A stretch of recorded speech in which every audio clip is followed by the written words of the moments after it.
Hello everybody and good day to you all. Today I am talking about the Umbrella Academy season number 3, Netflix original series, and I gotta say overall, I actually did enjoy the season. I mean, I don't think it had a strong ending, but the lot of twists and turns that happened in here, I really did enjoy. The introduction to the Sparrow crew, I enjoyed them as well too. I want to say I liked everybody. You mean to get to know a lot of them, but I did find them very interesting as characters as well. And also seeing Ben, that he's back, but he's on the other side of the Sparrows. And it's very interesting that all the people he could have chosen, he's just stuck with Ben. Oh my gosh. This explains a whole lot in the first place. Because see, Ben was dead in their world. And when you find out what happens to them, it explains why Ben's still there. Oh yes. Oh yes. But seeing how he is a different person and a different character, and how he's acting towards them, and they're so happy to see him, even though he may be treating them like crap, he's still their brother in their head. They can't distinguish between that. And just seeing him back makes them all happy. Like they all want to embrace him and hug him and bring him to the family. But he treats them all like crap. So I want to love you, but you make me want to hate me, make you hate you at the same time. So interesting. We have to see more of Hargraves in here as well too, and see him also as a different character than he is with the Umbrella Academy. Because with the Umbrella Academy, he's very standoffish. He barely want to give them names. He just calls them by the numbers. People treat them just like weapons to use. He trains them and sends them out on missions, and that's pretty much it. But with them, he still trains them, treats them on missions. But they seem to be more in charge than he is, and they pretty much boss him around. And seeing that dynamic, and I was just like, wow. What a twist on that situation. And we didn't see that much of Pogo in here. We did get he is in here as a tattooist and biker. It was very interesting. But he still, the thing is though, he looks like a biker. He looks like a biker. He has tattoos and everything, and he has that whole toughness to him. But the way he talks, he still talks very eloquently, unlike me. But he and he still talks with that same manner, but he has a different look to him. Very, very interesting. Very like a contrast to how you see him. Like you see him looking one way, but he talks like he looks like he should be wearing a suit and tie. Very, very interesting as well. So and the storyline here, I was enjoying. You got the storyline with Luther. Him becoming an enemy to the Sparrows, but just getting taken in by them, but also finding love with one of the Sparrows himself, Sloan. And watching them bond and grow as a character, and see how they ended up. It's also very sweet, very touching, also very tragic as well too. Because you thought it was going to go in one direction, but it ended up going in another direction over here. And it is, I did not see that coming. So it was like it still managed to surprise you. It's just that the ending wasn't as strong. I feel like it was wrapped up to try to get to an ending, but it also felt like it was setting things up for the next season. Hopefully, it does get picked up. And also watching certain characters grow and become more powerful. Like Klaus, for instance. Klaus has always been scared of his powers and scared of his ability, what he can do. Because his father, people has traumatized him when he was a child. He never fully got over that. But seeing him fully embrace his powers and learn how to use his powers in a whole other way, and watching him level up was also very interesting as well.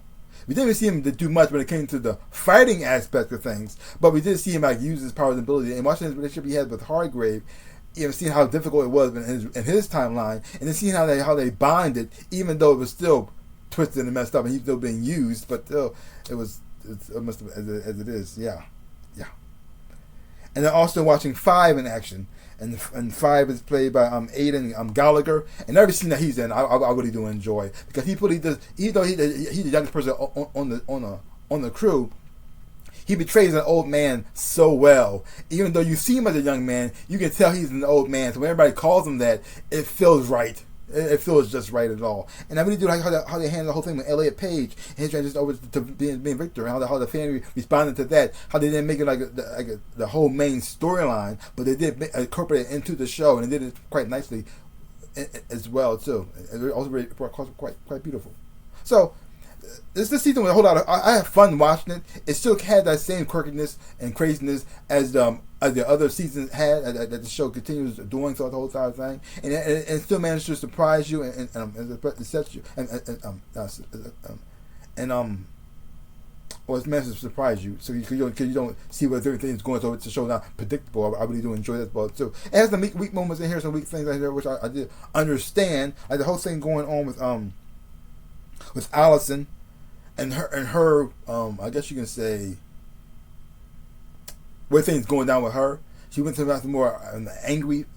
She went down to a more angry path because she has lost so much, and when you find out she lost her daughter in this timeline. I thought she kind of already knew that because when you find out that, I don't want to see the twist in here, but when you find out what's going on and then that you find out what's happening, you should already knew that.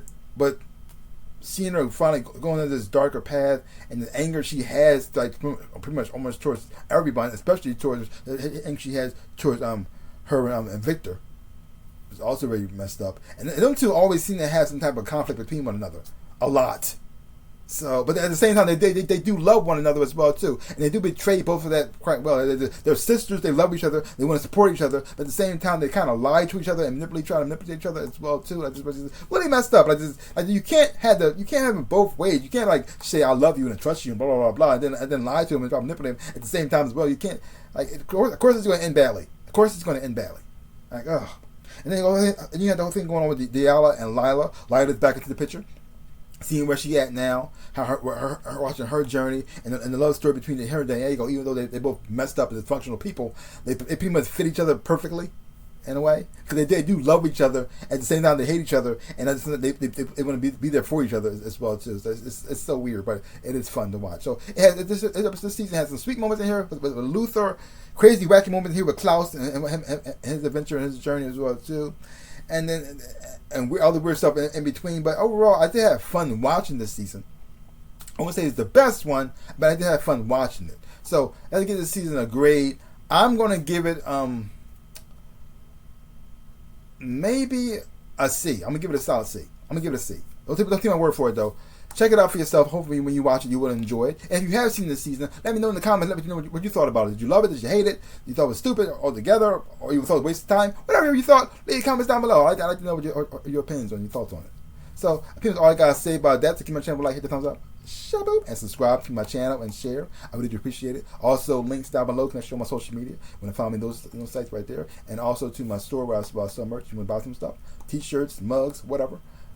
And if you do buy something, I just want to say thank you. So like I always say, in my dreams and my life, I am the Ninja Rabbit. Peace out, people.